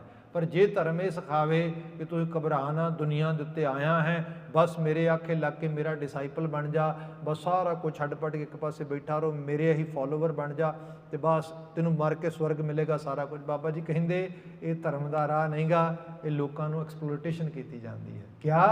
ਹਰ ਕੋ ਨਾਮ ਜਪ ਨਿਰਮਲ ਕਰਮ, ਤੂੰ ਕਰਮ ਨਿਰਮਲ ਕਰਨਾ ਹੈ। ਬਾਕੀ ਜੇ ਤੂੰ ਕਰਮ ਨਿਰਮਲ ਕਰੇਗਾ, ਕਰਮਾਂ ਉੱਪਰ ਹੋਏ ਤਪਾਵਸ, ਇਹਦੇ ਉੱਤੇ ਨਿਬੇੜਾ ਹੋਏਗਾ। ਇੱਕ ਦਿਨ ਤੇਰੇ ਕਰਮਾਂ ਦਾ ਫਲ ਵਾਹਿਗੁਰੂ ਤੇਰੀ ਝੋਲੀ 'ਚ ਜ਼ਰੂਰ ਪਾਏਗਾ। ਕਵੀ ਜੀ ਬਿਆਨ ਕਰਦੇ ਕਿ ਗੁਰੂ ਮਹਾਰਾਜ ਨੇ ਨਰਨ ਉਦਾਹਰਨ ਕਾਰਨੇ ਕਰ ਸੋ ਭਗਤ ਪ੍ਰਕਾਸ਼। ਉਹਨਾਂ ਨੇ ਨਰਾਂ ਦੇ ਉਧਾਰ ਵਾਸਤੇ ਭਗਤੀ ਨੂੰ ਪ੍ਰਕਾਸ਼ ਕੀਤਾ, ਪ੍ਰਜਵਲਿਤ ਕੀਤਾ, ਭਗਤੀ ਦੀ ਲੋਹ ਨੂੰ ਹੋਰ ਜ਼ਿਆਦਾ ਪ੍ਰਚੰਡ ਕੀਤਾ ਜੀ। ਸਵਈਆ ਇੱਕ ਬਾਸਰ ਆਸਨ ਡਾਸ, ਅਸੀਨ ਸੋ ਧਿਆਨ ਵਿਖੇ ਗੁਰ ਅੰਗਦ ਹੋਏ। ਇੱਕ ਬਾਸੁਰ, ਇੱਕ ਦਿਨ ਐਸਾ ਹੋਇਆ ਗੁਰੂ ਅੰਗਦ ਮਹਾਰਾਜ ਆਸੀਨ ਹੋਏ ਤੇ ਇੱਕਦਮ ਖਿਆਲ ਗੁਰੂ ਨਾਨਕ ਮਹਾਰਾਜ ਜੀ ਦਾ ਆ ਗਿਆ। ਇਹ ਪੋਸੀਬਿਲਿਟੀ ਹੈ ਕਿਉਂਕਿ ਜਿਹੜਾ ਗੁਰਮਤਿ ਸਕੂਲ ਦੇ ਵਿੱਚ ਜੋਤ ਦੀ ਗੱਲ ਹੈ, ਨਿਰਗੁਣ ਭਗਤੀ ਦੀ ਗੱਲ ਹੈ, ਪਰ ਇਹਦੇ ਵਿੱਚ ਜਿਹੜਾ ਹਿਊਮਨ ਐਂਗਲ ਆ, ਇਨਸਾਨੀ ਜਿਹੜਾ ਪ੍ਰਭਾਵ ਆ, ਉਸ ਨੂੰ ਵੀ ਦਿਖਾਇਆ ਜਾਂਦਾ ਹੈ। ਡੀਪ ਐਂਡ ਤੇ ਦੇਖਿਆ ਜਾਏ ਅਸੀਂ ਆਖਰਕਾਰ ਹਾਂ ਤੇ ਇਨਸਾਨ ਹੀ ਨਾ। ਸਾਡੇ ਅੰਦਰ ਉਸੇ ਕਿਸਮ ਦੇ ਇਮੋਸ਼ਨ ਚੱਲਦੇ, ਉਸੇ ਕਿਸਮ ਦੀਆਂ ਚੀਜ਼ਾਂ ਚੱਲਦੀਆਂ। ਲੋਕੀ ਕੀ ਕਰਦੇ? ਇਮੋਸ਼ਨਸ ਨੂੰ ਓਪਰੈਸ ਕਰਨ ਦੀ ਕੋਸ਼ਿਸ਼ ਕਰਦੇ। ਓਪਰੈਸ ਕੀਤਿਆਂ ਤੁਸੀਂ ਪਖੰਡ ਤੇ ਕਰ ਸਕਦੇ ਹੋ, ਵਿਖਾਵਾ ਤੇ ਕਰ ਸਕਦੇ ਹੋ, ਪਰ ਓਪਰੈਸ ਕਰਕੇ ਉਹਨਾਂ ਚੀਜ਼ਾਂ ਨੂੰ ਸਹੀ ਰੂਪ ਦੇ ਵਿੱਚ ਕਹਿ ਲਓ ਸੰਭਾਲ ਨਹੀਂ ਸਕਦੇ। ਸੰਭਾਲਣਾ ਗੁਰਮਤਿ ਸਕੂਲ ਨੇ ਸਿਖਾਇਆ, ਚੀਜ਼ਾਂ ਸਿਖਾਈਆਂ ਗੁਰੂ ਮਹਾਰਾਜ ਨੇ ਸਾਨੂੰ। ਇੱਕ ਛੋਟੀ ਜਿਹੀ ਮਿਸਾਲ ਮੈਂ ਤੁਹਾਡੇ ਸਾਹਮਣੇ ਦੇਣਾ। ਮੈਨੂੰ ਯਾਦ ਹੈ, ਅਸੀਂ ਮੇਰੇ ਵੀਰ ਜੀ ਹੈਗੇ ਨੇ ਬੜੇ ਪਿਆਰੇ ਸਾਈਕੋਲੋਜਿਸਟ ਨੇ, ਤੇ ਅਸੀਂ ਦੋਨੋਂ ਜਣੇ ਕਿਸੇ ਦੇ ਘਰੇ ਗਏ ਅਫਸੋਸ ਕਰਨ ਵਾਸਤੇ। ਕੋਈ ਡੈਥ ਹੋ ਗਈ ਸੀ ਕਿਸੇ ਦੀ, ਅਸਲ 'ਚ ਬੱਚਾ ਸੀ ਛੋਟਾ ਜਿਹਾ, ਤੇ ਉਹ ਪੈਦਾਇਸ਼ ਤੋਂ 1-2 ਦਿਨ ਬਾਅਦ ਉਹ ਗੁਜ਼ਰ ਗਿਆ। ਤੇ ਜਿਹੜੀ ਵਿਚਾਰੀ ਬੀਬੀ ਜੀ ਸੀ, ਕਿ ਉਹ ਲੜਕੀ ਸੀ ਵਿਚਾਰੀ, ਉਹਦੀ ਬੜੀ ਪ੍ਰੈਗਨੈਂਸੀ ਬੜੀ ਸਫਰਿੰਗ ਵਾਲੀ ਸੀਗੀ, ਬੜੀ ਸਫਰਿੰਗ 'ਚੋਂ ਗੁਜ਼ਰੀ। ਤੇ ਸਫਰ ਇਸ ਕਰਕੇ ਕੀਤਾ ਸਾਰੇ ਦਾ ਸਾਰਾ ਕਿ ਬੱਚਾ ਝੋਲੀ 'ਚ ਪਏਗਾ ਮੇਰੇ, ਤੇ ਮੈਂ ਖੁਸ਼ੀ ਮਿਲੇਗੀ। ਤੇ ਆਖਰਕਾਰ ਉਹ ਸਾਰੀ ਸਫਰਿੰਗ, ਸਾਰਾ ਕੁਛ, ਜਦੋਂ ਬੱਚਾ ਪੈਦਾਇਸ਼ ਤੋਂ ਬਾਅਦ ਉਹ ਸਰਵਾਈਵ ਨਹੀਂ ਕਰ ਸਕਿਆ, ਉਹ ਬਲਕਿ ਵੱਡੇ ਪੱਧਰ ਤੇ ਇੱਕ ਵੱਡੇ ਉਹਦੇ 'ਚ ਬਦਲ ਗਿਆ, ਦੁੱਖ ਦੇ ਵਿੱਚ। ਖੈਰ, ਫੈਮਿਲੀ ਦੇ ਕਿਸੇ ਮੈਂਬਰ ਦੀ ਕਾਲ ਆਈ, ਕਹਿਣਗੇ ਭਾਈ ਸਾਹਿਬ ਉਹ ਬਹੁਤ ਪੀੜਾ ਦੇ ਵਿੱਚ ਆ, ਤੇ ਤੁਸੀਂ ਪਲੀਜ਼। ਤੇ ਸਮਹਾਓ ਵੀਰ ਜੀ ਮੇਰੇ ਕੋਲ ਸੀ, ਅਸੀਂ ਦੋਨੋਂ ਜਣੇ ਚਲੇ ਗਏ। ਉੱਥੇ ਗਏ ਤੇ ਉੱਥੇ ਉਹਨਾਂ ਦੇ ਜਿਹੜੇ ਇੱਕ ਰਿਲੇਟਿਵ ਸੀਗੇ, ਤੇ ਉਹ ਬਹੁਤ ਧਾਰਮਿਕ ਬਿਰਤੀ ਵਾਲੇ ਕਹਿ ਲਓ। ਤੇ ਉਹ ਬੱਚੀ ਆ ਕੇ ਬੈਠੀ, ਉਹ ਆਪਣਾ ਦੁੱਖ ਰੋਣ ਲੱਗੀ, ਕਿਉਂਕਿ ਜਿਸ ਸਮੇਂ ਦੇ ਵਿੱਚ ਬੰਦਾ ਦੁੱਖ ਵਿੱਚ ਆ, ਉਹਦਾ ਹੱਥ ਫੜ ਕੇ ਉਹਦੇ ਦੁੱਖ ਨੂੰ ਮਹਿਸੂਸ ਕਰਨਾ ਸਭ ਤੋਂ ਵੱਡੀ ਉਹਦੀ ਹੈਲਪ ਹੁੰਦੀ ਹੈ। ਇਹਨੂੰ ਅਸੀਂ ਅੰਗਰੇਜ਼ੀ 'ਚ ਐਮਪੈਥੀ ਕਹਿੰਦੇ ਹਾਂ। ਕਿਸੇ ਦੇ ਨਾਲ ਉਹਦੇ ਦੁੱਖ ਵਿੱਚ ਸ਼ਰੀਕ ਹੋਣਾ, ਸ਼ਿਰਕਤ ਪਾਉਣੀ। ਗੁਰਬਾਣੀ ਦਾ ਸ਼ਬਦ ਸੀ, ਬਹੁਤ ਸ਼ਬਦ ਨੇ, 1-2 ਬਚਨ ਮੈਂ ਬਿਆਨ ਕਰਾਂ। ਮਹਾਰਾਜ ਕਹਿੰਦੇ, ਜਦੋਂ ਕੋਈ ਜੀ ਗੁਜ਼ਰਦਾ ਸਾਡੇ ਜੀਵਨ ਦੇ ਵਿੱਚੋਂ, ਸਾਡੇ ਪਰਿਵਾਰ ਦੇ ਵਿੱਚੋਂ, ਜਿਹੜਾ ਸਾਡੇ ਅੰਦਰ ਹਾਲਤ ਬਣਦੀ ਉਹ ਇਸ ਤਰ੍ਹਾਂ ਦੀ ਹੁੰਦੀ, ਸੱਜਣ ਮੇਰੇ ਰੰਗੁਲੇ ਜਾਏ ਸੁੱਤੇ ਜ਼ੀਰਾਨ। ਜਿਹਦੇ ਨਾਲ ਮੇਰੀ ਜ਼ਿੰਦਗੀ ਬੜੀ ਰੰਗਦਾਰ ਸੀ ਨਾ, ਬੜੀ ਕਲਰਫੁੱਲ ਸੀਗੀ, ਉਹ ਅੱਜ ਮੇਰੇ ਤੋਂ ਦੂਰ ਚਲਾ ਗਿਆ। ਜ਼ੀਰਾਨ ਮੀਨ ਕਿਸੇ ਉਜਾੜ ਵਾਲੀ ਜਗ੍ਹਾ ਤੇ। ਉਹਦੇ ਇਸ ਗੁਜ਼ਰ ਜਾਣ ਦੇ ਸਦਕਾ ਮੇਰੇ ਅੰਦਰ ਇੱਕ ਕਿਸਮ ਦਾ ਰੁਦਨ ਚੱਲ ਰਿਹਾ, ਸੱਜਣ ਮੇਰੇ ਰੰਗੁਲੇ ਜਾਏ ਸੁੱਤੇ ਜ਼ੀਰਾਨ, ਹੰਪੀ ਵੰਜਾਂ ਡੂਮਣੀ ਰੋਵਾਂ ਝੀਣੀ ਬਾਣ। ਬੜੀ ਬੁਰੀ ਤਰ੍ਹਾਂ ਰੁਦਨ ਆ ਰਿਹਾ ਹੈ, ਰੋਣਾ ਆ ਰਿਹਾ ਹੈ। ਉਹ ਬੱਚੀ ਕੋਲ ਬੈਠੀ, ਮੈਂ ਉਹਦਾ ਇਸ ਤਰੀਕੇ ਨਾਲ ਆਪਣੇ ਹੱਥ ਫੜਿਆ ਉਹਦਾ, ਤੇ ਜਿੰਨਾ ਸਨੇਹ ਪਿਆਰ ਕੋਈ ਕਿਸੇ ਨੂੰ ਦੇ ਸਕਦਾ ਹੈ, ਤੇ ਉਹਦੇ 'ਚ ਇਸ ਕਿਸਮ ਨਾਲ ਅਸੀਂ ਸ਼ਿਰਕਤ ਪਾਉਣ ਦੀ ਕੋਸ਼ਿਸ਼ ਕਰ ਰਹੇ ਹਾਂ। ਤੇ ਉਹ ਰੋ ਰਹੀ ਹੈ, ਉਹਦੀਆਂ ਅੱਖਾਂ 'ਚੋਂ ਨੀਰ ਵਗ ਰਿਹਾ ਹੈ, ਤੇ ਨੋ ਡਾਊਟ ਰੋਣ 'ਚ ਉਸੇ ਦਿਨ ਦੀ ਰਹੀ ਹੋਣੀ ਹੈ। ਅੱਜ ਥੋੜੀ ਗੱਲ ਹੋਈ, ਥੋੜਾ ਹੋਰ ਬੁਸਕ ਪਈ। ਥੋੜਾ ਘਰ ਦਾ ਮੈਂਬਰ ਕੋਲ ਬੈਠਾ ਸੀ, ਜਿਹੜਾ ਬੜਾ ਧਾਰਮਿਕ ਬਿਰਤੀ ਦੇ ਵਿੱਚ ਆ। ਉਹ ਰਾਈਟ ਵੇ ਸਾਡੇ ਨਾਲ ਗੱਲਾਂ ਕਰਦਾ ਹੋਇਆ ਕਹਿਣ ਲੱਗਾ ਵੀ ਇਹਨੂੰ ਕੋਈ ਚੁੱਪ ਕਰੇ, ਇਹ ਕਿਹੜੀ ਗੱਲ ਹੈ, ਰੋਣਾ ਥੋੜਾ ਚਾਹੀਦਾ, ਐਵੇਂ ਥੋੜਾ ਕਰਨਾ ਚਾਹੀਦਾ। ਸਿੱਧੇ ਤੌਰ ਤੇ ਇਸ ਰੂਪ ਵਿੱਚ ਬਾਤ ਕਰਨੀ ਸ਼ੁਰੂ ਕਰ ਦਿੱਤੀ। ਅਜੇ ਅਸੀਂ ਉਸ ਤੋਂ ਪਹਿਲਾਂ ਕਿ ਉਹਨੂੰ ਕਾਊਂਟਰ ਕਰਦੇ, ਕੁਝ ਕਹਿੰਦੇ, ਉਹਨੇ ਇੱਕ ਮਿਸਾਲ ਦੇਣੀ ਸ਼ੁਰੂ ਕਰਤੀ। ਕਹਿੰਦੇ ਜੀ, ਉਹ ਮੈਂ ਤੇ ਪੜ੍ਹਿਆ ਸੀਗਾ ਕਿ ਕੋਈ ਬੜਾ ਧਾਰਮਿਕ ਬੰਦਾ ਸੀਗਾ, ਉਹਦਾ ਇੱਕੋ ਇੱਕ ਬੱਚਾ ਸੀ, ਤੇ ਹੋਇਆ ਇਹ ਕਿ ਉਹ ਬੜਾ ਪਿਆਰ ਕਰਦਾ ਸੀ, ਬੜਾ ਮੋਹ ਕਰਦਾ ਸੀ। ਇੱਕ ਦਿਨ ਬੱਚੇ ਦੀ ਮੌਤ ਹੋ ਗਈ। ਲੋਕੀ ਸਾਰੇ ਉਹ ਬੱਚੇ ਨੂੰ ਅਫਸੋਸ ਕਰਨ ਵਾਸਤੇ ਆਏ, ਤੇ ਉਹ ਵਿਹੜੇ 'ਚ ਨੱਚਣ ਲੱਗ ਗਿਆ। ਤੇ ਉਹ ਕਹਿੰਦੇ ਨੱਚਦਾ ਕਿਉਂ ਹੈ? ਕਹਿੰਦੇ ਤੁਹਾਨੂੰ ਪਤਾ, ਇੱਕੋ ਇੱਕ ਮੇਰੇ ਪੈਰਾਂ ਦੀ ਬੇੜੀ ਸੀ ਮੋਹ ਦੀ, ਉਹ ਵੀ ਰੱਬ ਨੇ ਤੋੜ ਦਿੱਤੀ, ਹੁਣ ਆਪਾਂ ਆਜ਼ਾਦ ਹਾਂ। ਹੁਣ ਉਹ ਪੂਰਾ ਨੱਚ ਰਿਹਾ ਸਾਰੇ ਦਾ ਸਾਰਾ। ਤੇ ਹੁਣ ਐਜ਼ ਏ ਸਾਈਕੋਲੋਜਿਸਟ ਜੇ ਤੁਸੀਂ ਐਨਾਲਿਸਿਸ ਦੇਖੋਗੇ ਉਹਦਾ, ਵੀਰ ਜੀ ਨੇ ਬੜੀ ਖੂਬਸੂਰਤ ਗੱਲ ਕੀਤੀ ਉੱਥੇ। ਵੀਰ ਜੀ ਕਹਿੰਦੇ ਕਿ ਬਾਤ ਇਹ ਹੈ, ਤੁਸੀਂ ਬਾਤ ਸੁਣਾ ਦਿੱਤੀ ਇੱਥੇ ਪਹਿਲੇ ਨੰਬਰ ਤੇ ਇਹ ਸਮਾਂ ਐਪਰੋਪਰੀਏਟ ਨਹੀਂ ਗਾ, ਇਹ ਸਮਾਂ ਇਹ ਗੱਲ ਸੁਣਾਉਣ ਦਾ ਨਹੀਂ ਗਾ। ਚੀਜ਼ਾਂ ਨੂੰ ਅਹਿਸਾਸੋ। ਕਿਸੇ ਦੇ ਕੋਲ ਬੈਠ ਕੇ ਕੋਈ ਜ਼ਖਮ ਆਪਣਾ ਤੁਹਾਡੇ ਸਾਹਮਣੇ ਇਸ ਤਰੀਕੇ ਨਾਲ ਫੋਲ ਰਿਹਾ ਹੈ, ਤੇ ਤੁਸੀਂ ਉਹਨੂੰ ਕਹਿੰਦੇ ਹੋ ਲੈ ਜ਼ਖਮ ਹੈ ਹੀ ਨਹੀਂਗਾ, ਤੂੰ ਐਵੇਂ ਮਾਰੀ ਜਾਂਦਾ ਗੱਲਾਂ, ਇਹ ਜ਼ਖਮ ਕੋਈ ਨਹੀਂ ਹੈ। ਤੁਸੀਂ ਉਸ ਨੂੰ ਬਿਲਕੁਲ ਕਹਿ ਲਓ, ਉਸ ਨੂੰ ਤੁਹਾਨੂੰ ਚਾਹੀਦਾ ਵੈਲੀਡੇਸ਼ਨ ਦੇਣੀ, ਉਹਨੂੰ ਕਰੋ, ਹਾਂ ਮੰਨਣਾ ਮੈਂ ਜ਼ਖਮ ਹੈਗਾ ਆ। ਤੁਸੀਂ ਉਹਨੂੰ ਰਿਜੈਕਟ ਕਰ ਦਿੱਤਾ, ਡਿਨਾਈ ਹੋ ਗਏ ਨਾ, ਜ਼ਖਮ ਹੀ ਨਹੀਂ ਹੈ। ਉਹ ਕਹਿੰਦਾ ਜਿਹਨੂੰ ਮੇਰਾ ਜ਼ਖਮ ਨਹੀਂ ਦਿਸਿਆ, ਉਹਨੂੰ ਕੀ ਪਤਾ ਇਸ ਜ਼ਖਮ ਦੀ ਪੀੜ ਕੀ ਹੈ, ਕਾਹਦੇ ਲਈ ਜ਼ਖਮ ਫੋਲਾਂਗਾ ਮੈਂ। ਦੇਖੋ, ਨੰਬਰ 1 ਚੀਜ਼। ਨੰਬਰ 2, ਜਿਹੜੀ ਗੱਲ ਤੁਸੀਂ ਹੁਣ ਦਿੱਤੀ ਹੈ, ਇਸ ਨੂੰ ਅਸੀਂ ਸਾਈਕੋਲੋਜੀਕਲੀ ਇਸ ਰੂਪ ਵਿੱਚ ਬਿਆਨ ਕਰਦੇ ਹਾਂ ਕਿ ਜਦੋਂ ਬੰਦੇ ਦਾ ਦੁੱਖ ਬਹੁਤ ਭਾਰਾ ਹੁੰਦਾ ਆ, ਤੇ ਉਹ ਦੁੱਖ ਦਾ ਭਾਰ ਨਹੀਂ ਸਹਿ ਸਕਦਾ, ਉਹ ਕਿਸੇ ਹੋਰ ਪਾਸੇ ਭੱਜਣ ਲੱਗ ਜਾਂਦਾ, ਉਹ ਕੁਝ ਹੋਰ ਸੋਚਣ ਲੱਗ ਜਾਂਦਾ ਹੈ। ਮੈਂਟਲ ਹੈਲਥ ਇੱਥੋਂ ਖਰਾਬ ਹੁੰਦੀ ਹੈ। ਸਪੋਜ਼ ਬੱਚੇ ਦੀ ਪੜ੍ਹਾਈ ਸਟ੍ਰੈਸ ਸੀ, ਪੜ੍ਹਾਈ ਤੇ ਧਿਆਨ ਦੇਣਾ ਚਾਹੀਦਾ, ਬੱਚਾ ਆਲ ਪਤਾਲ ਦੀਆਂ ਗੱਲਾਂ ਕਰਨ ਲੱਗ ਗਿਆ। ਲੋਕ ਕਹਿੰਦੇ ਪਤਾ ਨਹੀਂ ਕੀ ਹੋ ਗਿਆ, ਇਹ ਹੋਰ ਹੀ ਗੱਲਾਂ ਮਾਰੀ ਜਾਂਦਾ, ਸਕੂਲ ਤੇ ਧਿਆਨ ਦੇ। ਭਾਈ ਸਟ੍ਰੈਸ ਇੰਨਾ ਜ਼ਿਆਦਾ ਉਹ ਡੀਲ ਨਹੀਂ ਕਰ ਸਕਦਾ, ਉਹਦੇ 'ਚ ਪੋਸੀਬਿਲਿਟੀ ਨਹੀਂ ਇਸ ਚੀਜ਼ ਨੂੰ ਸੰਭਾਲ ਸਕਣ ਦੀ। ਸੋ ਇਹਨਾਂ ਚੀਜ਼ਾਂ ਨੂੰ ਇਸ ਅਹਿਸਾਸ ਵਿੱਚ ਦੇਖਣਾ, ਜਦੋਂ ਅਸੀਂ ਕਿਸੇ ਦੁੱਖ ਦਰਦ ਵੇਦਨ ਈਵਨ ਖੁਸ਼ੀ ਦੇ ਵਿੱਚ ਵੀ ਜਿਹੜਾ ਮਨੁੱਖੀ ਐਂਗਲ ਆ, ਜਿਹੜਾ ਹਿਊਮਨ ਐਂਗਲ ਆ, ਜਿਹੜਾ ਮਨੁੱਖੀ ਰੂਪ ਆ ਸਾਰਾ, ਉਸ ਨੂੰ ਤੁਸੀਂ ਮਾਈਨਸ ਨਹੀਂ ਕਰ ਸਕਦੇ, ਮਨਫੀ ਨਹੀਂ ਕਰ ਸਕਦੇ। ਇਸੇ ਕਰਕੇ ਗੁਰਮਤਿ ਸਕੂਲ ਆਫ ਥਾਟ ਦੇ ਵਿੱਚ ਹਰ ਚੀਜ਼ ਨੂੰ ਬੜੇ ਮਨੁੱਖੀ ਐਂਗਲ ਤੋਂ ਲਿਆਂਦਾ ਗਿਆ। ਮਨੁੱਖ 'ਚ ਵੇਦਨ ਵੀ ਹੈ, ਪੀੜਾ ਵੀ ਹੈ, ਸਭ ਇਮੋਸ਼ਨਸ ਨੇ। ਇੱਥੇ ਜੋ ਕਵੀ ਜੀ ਬਾਤ ਕਰਨ ਲੱਗੇ ਨੇ, ਧੰਨ ਗੁਰੂ ਅੰਗਦ ਮਹਾਰਾਜ ਉਸ ਨਾਨਕ ਦੀ ਜੋਤ ਜੋ ਉਹਨਾਂ ਨੇ ਕੈਰੀ ਕੀਤੀ ਹੈ, ਦੂਸਰੇ ਜਾਮੇ 'ਚ ਬੈਠੇ ਨੇ। ਅੱਜ ਉਹ ਧੰਨ ਗੁਰੂ ਨਾਨਕ ਮਹਾਰਾਜ ਪਹਿਲੇ ਜਾਮੇ ਦੇ ਉਸ ਜੀਵਨ ਯਾਪਨ ਦਾ ਧਿਆਨ ਧਰਦੇ ਨੇ। ਇੱਕ ਬਾਸੁਰ ਆਸਨ ਡਾਸ ਅਸੀਨ ਸੋ ਧਿਆਨ ਵਿਖੇ ਗੁਰੂ ਅੰਗਦ ਹੋਏ। ਗੁਰੂ ਅੰਗਦ ਮਹਾਰਾਜ ਇਸ ਰੂਪ ਵਿੱਚ ਧਿਆਨਾਰਥ ਹੋਏ ਜੀ। ਗੁਰ ਨਾਨਕ ਕੇ ਪਦ ਪੰਕਜ ਲੀਨ ਨਿਰੰਤਰ ਹੀ ਮੁਦ ਲੋਚਨ ਕੋਏ। ਲਗਾਤਾਰਤਾ ਨਾਲ ਲੋਚਨ ਮੂੰਦ ਕੇ ਧੰਨ ਗੁਰੂ ਨਾਨਕ ਮਹਾਰਾਜ ਜੀ ਦੇ ਪਦ ਪੰਕਜ ਚਰਨ ਕਮਲਾਂ ਦਾ ਧਿਆਨ ਧਰਿਆ। ਕਵੀ ਜੀ ਨੇ ਲਫ਼ਜ਼ ਪਾਏ ਨੇ ਬੜੇ ਖੂਬਸੂਰਤ। ਇਹਦੇ ਮਾਇਨੇ ਇਹੀ ਬਣਦੇ ਨੇ ਕਿ ਉਹਨਾਂ ਦੇ ਵਿੱਚ ਗੁਰੂ ਨਾਨਕ ਮਹਾਰਾਜ ਦੇ ਕੁਝ ਜੀਵਨ ਦੀ ਆਭਾ ਨੂੰ ਜਾਣਨ ਸਮਝਣ ਵਾਲਾ ਉਸ ਤਰੀਕੇ ਦਾ ਕੁਝ ਰੰਗ ਅੰਦਰ ਉੱਭਰ ਰਿਹਾ ਹੈ ਜੀ। ਪੁਨ ਯੋ ਉਪਜੀ ਔਰ ਬੀਚ ਵਿਚਾਰ ਸੋ ਕੰਕਰ ਕੇ ਭ੍ਰਮ ਜਾਸ ਬਿਗੋਏ। ਫਿਰ ਅੰਦਰ ਇਹ ਬਾਤ ਆਈ ਕਿ ਕਿਸੇ ਢੰਗ ਦੇ ਨਾਲ ਧੰਨ ਗੁਰੂ ਨਾਨਕ ਮਹਾਰਾਜ ਜੀ ਦੇ ਜੀਵਨ ਯਾਪਨ ਦੇ ਸਦਕਾ, ਉਹਨਾਂ ਦੇ ਜੀਵਨ ਦੀਆਂ ਸਿੱਖਿਆਵਾਂ ਦੇ ਸਦਕਾ ਅਸੀਂ ਆਪਣੇ ਜਿਹੜੇ ਮਨੁੱਖ ਨੇ ਆਲੇ ਦੁਆਲੇ ਦੇ, ਇਹਨਾਂ ਦੇ ਜੀਵਨ ਦੇ ਭਰਮ ਭੁਲੇਖੇ ਦੂਰ ਕਰੀਏ, ਮਹਾਰਾਜ ਦੇ ਜੀਵਨ ਨੂੰ ਸਮਝਦਿਆਂ ਜਾਣਦਿਆਂ ਹੋਇਆਂ ਜੀ। ਪਰਮੇਸ਼ਰ ਸ੍ਰੀ ਗੁਰੂ ਨਾਨਕ ਸੋ ਜਿਨ ਭੇਦ ਨਾ ਮਦ ਤਰੰਗਹਿ ਤੋਏ। ਗੁਰੂ ਨਾਨਕ ਮਹਾਰਾਜ ਆਪ ਪਰਮੇਸ਼ਰ ਸਰੂਪ ਸੀਗੇ।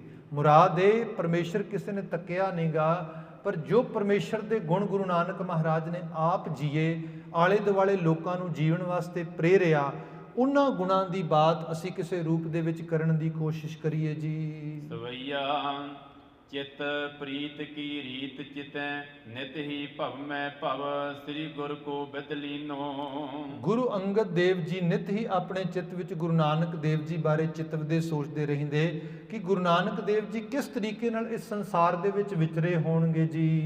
ਪੁਨ ਬਾਲ ਜੁਵਾ ਕੇ ਬਿਲਾਸ ਜਿਉ ਇਤਿਹਾਸ ਕਹੈ ਸਿੱਖ ਕੌਣ ਪ੍ਰਵੀਨੋ। ਕੋਈ ਸਾਨੂੰ ਪ੍ਰਵੀਨ ਸਿੱਖ ਮਿਲੇ ਜਿਹੜਾ ਗੁਰੂ ਮਹਾਰਾਜ ਜੀ ਦੇ ਜੀਵਨ ਨੂੰ, ਕਿਹੋ ਜੀ ਉਹਨਾਂ ਦੀ ਬਾਲ ਅਵਸਥਾ ਗੁਜ਼ਰੀ ਸੀ, ਕਿਹੋ ਜਿਹਾ ਉਹਨਾਂ ਦਾ ਯੋਵਨ ਕਿਸ਼ੋਰਾ ਅਵਸਥਾ ਦਾ ਸਮਾਂ ਸੀਗਾ, ਉਸ ਨੂੰ ਸਾਡੇ ਸਾਹਮਣੇ ਬਿਆਨ ਕਰੇ।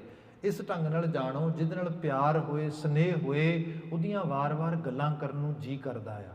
ਜਿਹਦੇ ਨਾਲ ਸਨੇਹ ਹੋਏ, ਉਹਦੀ ਬਾਤ ਸੁਣਨ ਨੂੰ ਜੀ ਕਰਦਾ ਆ। ਅਸੀਂ ਜਦੋਂ ਗੁਰੂ ਅੰਗਦ ਸਾਹਿਬ ਦੇ ਸ਼ਲੋਕ ਪੜ੍ਹਦੇ ਆ ਨਾ, ਤੇ ਕਹਿੰਦੇ ਨੇ ਮਹਾਰਾਜ ਨੇ ਪਹਿਲਾ ਸ਼ਲੋਕ ਹੀ ਉਚਰਿਤ ਕੀਤਾ ਸੀਗਾ, ਜਿਸ ਪਿਆਰੇ ਸਿਉ ਨੇਹ ਤਿਸ ਆਗੇ ਮਰ ਚੱਲੀਐ ਤ੍ਰਿਗ ਜੀਵਨ ਸੰਸਾਰ ਤਾਂ ਕੇ ਪਾਛੇ ਜੀਵਨਾ। ਜਿਹਦੇ ਨਾਲ ਮੇਰੀ ਇਤਨੀ ਪ੍ਰੀਤ ਸੀਗੀ, ਉਹਦੇ ਨਾਲ ਹੀ ਮੈਨੂੰ ਜਿਉਣਾ ਚਾਹੀਦਾ ਹੈ। ਮੁਰਾਦ ਇਹ ਸੰਸਾਰਿਕ ਸਾਂਝਾਂ ਦੇ ਵਿੱਚੋਂ ਹੀ ਫਿਰ ਇਲਾਹੀ ਸਾਂਝਾਂ ਅਗਲੀਆਂ ਉਪਜਦੀਆਂ। ਕਵੀ ਜੀ ਨੇ ਇੱਥੇ ਬਿਆਨ ਕੀਤਾ ਕਿ ਗੁਰੂ ਅੰਗਦ ਮਹਾਰਾਜ ਸੋਚਦੇ ਕੋਈ ਪ੍ਰਵੀਨ ਸਿੱਖ ਮਿਲੇ ਸਾਨੂੰ, ਸਿਆਣਾ, ਜਿਹੜਾ ਗੁਰੂ ਨਾਨਕ ਮਹਾਰਾਜ ਜੀ ਦੇ ਬਾਲਪਨ, ਉਹਨਾਂ ਦੇ ਯੋਵਨ, ਉਹਦੀ ਕੁਝ ਬਾਤ ਸਾਨੂੰ ਸੁਣਾਵੇ ਜੀ। ਸਭ ਦੇਸ਼ ਵਿਦੇਸਨ ਕੋ ਰਟਨੋ ਕਟਨੋ ਕੁਟਲੰ ਵੱਡ ਦੰਬ ਜੋ ਕੀਨੋ। ਗੁਰੂ ਮਹਾਰਾਜ ਨੇ ਜਿਹੜੀ ਦੇਸ਼ ਵਿਦੇਸ਼ ਦੀ ਇੰਨੀ ਯਾਤਰਾ ਕੀਤੀ, ਇਸ ਦੇ ਲੋਕਾਂ ਦੇ ਭਰਮ ਦੇ ਛੌੜ ਕੱਟੇ, ਇਹਨਾਂ ਲੋਕਾਂ ਦਾ ਉਧਾਰ ਕੀਤਾ। ਕਿਤੇ ਕੋਈ ਐਸੀ ਹਸਤੀ ਹੋਏ ਜਿਹੜੀ ਇਸ ਸਾਰੇ ਦੀ ਕਹਾਣੀ, ਇਸ ਸਾਰੇ ਦੀ ਬਾਤ ਸਾਡੀ ਸਰੋਤ ਵਿੱਚ ਪਾਵੇ ਜੀ। ਚਿਤ ਚਿੰਤਤ ਦੇਤ ਅਚਿੰਤਤਾ ਜੋ ਬੈਸ ਇਕੰਤ ਗੁਰੂ ਰਸ ਭੀਨੋ। ਕਿਤੇ ਇਸ ਤਰੀਕੇ ਦੇ ਨਾਲ ਗੁਰੂ ਮਹਾਰਾਜ ਜੀ ਦੇ ਜੀਵਨ ਯਾਪਨ ਨੂੰ ਕੋਈ ਸਾਨੂੰ ਸੁਣਾਏ। ਇਸ ਕਿਸਮ ਦੇ ਕਹਿ ਲਓ ਕਿ ਖਿਆਲਾਂ ਦੇ ਵਿੱਚ ਧੰਨ ਗੁਰੂ ਅੰਗਦ ਮਹਾਰਾਜ ਅਕਸਰ ਆਪਣਾ ਇਕਾਂਤ ਦਾ ਸਮਾਂ ਜਾਂ ਇਸ ਰੂਪ ਵਿੱਚ ਆਪਣਾ ਸਮਾਂ ਬਤੀਤ ਕਰਦੇ ਜੀ। ਦੋਹਰਾ ਸ੍ਰੀ ਗੁਰ ਬਰ ਸਰਬੱਗ ਔਰ ਡਰ ਹਰ ਹਰ ਜੁਰ ਤੀਨ। ਧੰਨ ਗੁਰੂ ਨਾਨਕ ਮਹਾਰਾਜ ਉਹ ਆਪ ਸ੍ਰੇਸ਼ਟ ਅਤੇ ਅੰਤਰਜਾਮੀ ਸਤਿਗੁਰੂ ਹਨ। ਉਹਨਾਂ ਨੇ ਆਪ ਸਾਰੇ ਤਰ੍ਹਾਂ ਦੇ ਸਾਡੇ ਭਰਮ ਦੇ ਪਰਦੇ ਉਤਾਰ ਦੇਣੇ ਨੇ ਜੀ। ਪੜ੍ਹੈ ਸੁਨਹਿ ਸਿੱਖ ਹੋਏ ਗਤ ਹਿਰਦੇ ਮਨੋਰਥ ਕੀਨ। ਜੇ ਕਿਤੇ ਕੋਈ ਉਹਨਾਂ ਦੇ ਇਸ ਸਾਰੀ ਬਾਤ ਨੂੰ, ਇਸ ਸਾਰੀ ਕਥਾ ਨੂੰ ਸੁਣੇਗਾ, ਉਹਨਾਂ ਦੇ ਸਾਰੇ ਮਨੋਰਥ ਪੂਰੇ ਹੋਣਗੇ ਜੀ। ਚੌਪਈ ਉਤ ਬਾਲੇ ਸੰਧੂ ਸੋ ਵਿਚਾਰਾ ਸ੍ਰੀ ਨਾਨਕ ਭੇ ਹਰ ਅਵਤਾਰਾ। ਦੂਸਰੇ ਪਾਸੇ ਬਾਲਾ ਸੰਧੂ, ਹੁਣ ਇੱਥੇ ਨਵੇਂ ਕਰੈਕਟਰ ਦਾ ਪ੍ਰਵੇਸ਼ ਹੋਣ ਲੱਗਾ ਹੈ, ਕਿਉਂਕਿ ਇਹ ਸਾਰਾ ਦਾ ਸਾਰਾ ਜਿਹੜਾ ਗ੍ਰੰਥ ਆ ਇਹ ਬਾਲਾ ਜੀ ਦੁਆਰਾ ਗੁਰੂ ਅੰਗਦ ਮਹਾਰਾਜ ਜੀ ਨੂੰ ਜੋ ਜੀਵਨ ਗੁਰੂ ਨਾਨਕ ਮਹਾਰਾਜ ਦਾ ਸੁਣਾਇਆ ਜਾਣਾ ਹੈ, ਉਸ ਪਲਾਟ ਵਿੱਚ ਸਾਰਾ ਦਾ ਸਾਰਾ ਬੰਤਰ ਵਿੱਚ ਬੁਣਿਆ ਜਾਏਗਾ। ਇਸ ਨੂੰ ਅਸੀਂ ਅੱਜ ਦੀ ਦੁਨੀਆ ਦੇ ਵਿੱਚ ਖਾਸ ਕਰਕੇ ਜਿਵੇਂ ਅਸੀਂ ਫਿਲਮਾਂ ਵੇਖਦੇ ਹਾਂ, ਸਭ ਚੀਜ਼ਾਂ, ਇਹਨੂੰ ਫੈਂਟਸੀ ਕਿਹਾ ਜਾਂਦਾ ਹੈ।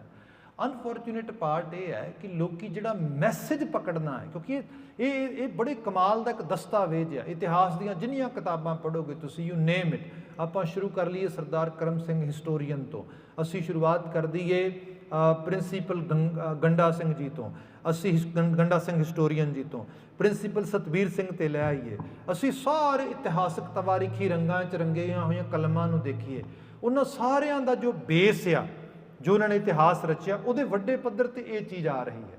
ਦੂਸਰੇ ਨੰਬਰ ਤੇ ਜਿਹੜੀ ਚੀਜ਼ ਆ ਉਹ ਇਹ ਕਿ ਇਸ ਸਾਰੇ ਰੰਗ ਦੇ ਨੁਕਤੇ ਨਿਗਾਹ ਨੂੰ ਸਾਨੂੰ ਇੱਕ ਪਲਾਟ ਦੇ ਰੂਪ ਵਿੱਚ ਵੀ ਦੇਖਣ ਦੀ ਲੋੜ ਆ। ਸੋ ਉਹਦੇ 'ਚ ਹੋਇਆ ਇਹ, ਕਵੀ ਜੀ ਬਿਆਨ ਕਰਦੇ ਕਿ ਦੂਜੇ ਪਾਸੇ ਇੱਕ ਪਾਸੇ ਗੁਰੂ ਅੰਗਦ ਮਹਾਰਾਜ ਸੋਚ ਰਹੇ ਨੇ ਕੋਈ ਪ੍ਰਬੀਨ ਸਿੱਖ ਆਵੇ ਤੇ ਸਾਨੂੰ ਗੁਰੂ ਕੀ ਬਾਤ ਸੁਣਾਵੇ।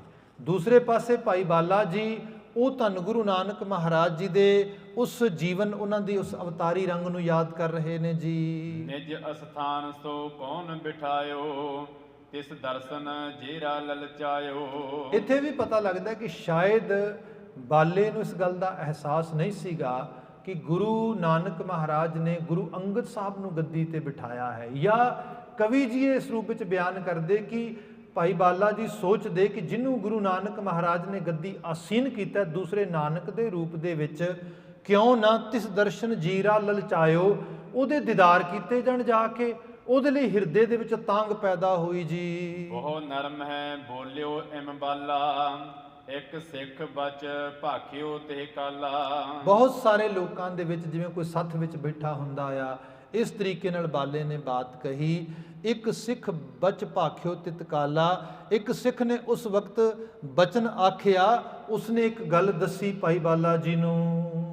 ਤੇਹਣ ਗੋਤ ਅੰਗਦ ਤਿਹ ਨਾਮੂ ਗੁਰਤਾ ਉਚਿਤ ਭਇਓ ਅਬਿਰਾਮੂ। ਕਿਆ ਬਾਲੇ ਤੈਨੂੰ ਪਤਾ ਨਹੀਂ, ਤ੍ਰਿਹਨ ਗੋਤ ਦਾ ਇੱਕ ਸ਼ਖਸ ਜਿਹਦਾ ਨਾਂ ਗੁਰੂ ਅੰਗਦ ਸਾਹਿਬ ਆ, ਉਸ ਨੂੰ ਧੰਨ ਗੁਰੂ ਨਾਨਕ ਮਹਾਰਾਜ ਨੇ ਗੁਰਤਾ ਉਚਿਤ ਭਇਓ ਅਬਿਰਾਮੂ, ਉਸ ਨੂੰ ਗੁਰਤਾ ਗੱਦੀ ਦੇ ਉਚਿਤ ਜਾਣ ਕੇ ਉਸ ਦੀ ਜੀਵਨ ਯਾਪਨ ਦੀ ਕਮਾਈ ਨੂੰ, ਉਹਦੇ ਕੈਲੀਬਰ ਨੂੰ ਉਸ ਲੈਵਲ ਤੇ ਸਮਝਦਿਆਂ ਹੋਇਆਂ ਧੰਨ ਗੁਰੂ ਨਾਨਕ ਮਹਾਰਾਜ ਨੇ ਗੁਰਤਾ ਗੱਦੀ ਦੀ ਜ਼ਿੰਮੇਵਾਰੀ ਉਹਨੂੰ ਸੌਂਪੀ ਹੈ ਜੀ। ਕਬਿਤ ਸੁਰਤ ਸੁਨ ਬਾਲੇ ਬਾਤ ਭਇਓ ਪੁਲਕਾਤ ਗਾਤ ਅੰਗਦ ਨਾ ਅੰਗ ਨਾ ਸਮਾਤ ਚੱਲਿਓ ਤਹਾਂ ਤਬ ਧਾਏ ਕੈ। ਜਦੋਂ ਬਾਲੇ ਨੇ ਇਹ ਬਾਤ ਆਪਣੇ ਕੰਨਾਂ ਨਾਲ ਸੁਣੀ ਨਾ, ਤੇ ਉਹਦੇ ਰੋਮ ਰੋਮ ਦੇ ਵਿੱਚ ਇੱਕ ਤਰੀਕੇ ਨਾਲ ਜਿਵੇਂ ਝੁਨਕਾਰ ਛੁੱਟ ਜਾਂਦੀ ਇਸ ਰੂਪ ਵਿੱਚ ਹੋਇਆ।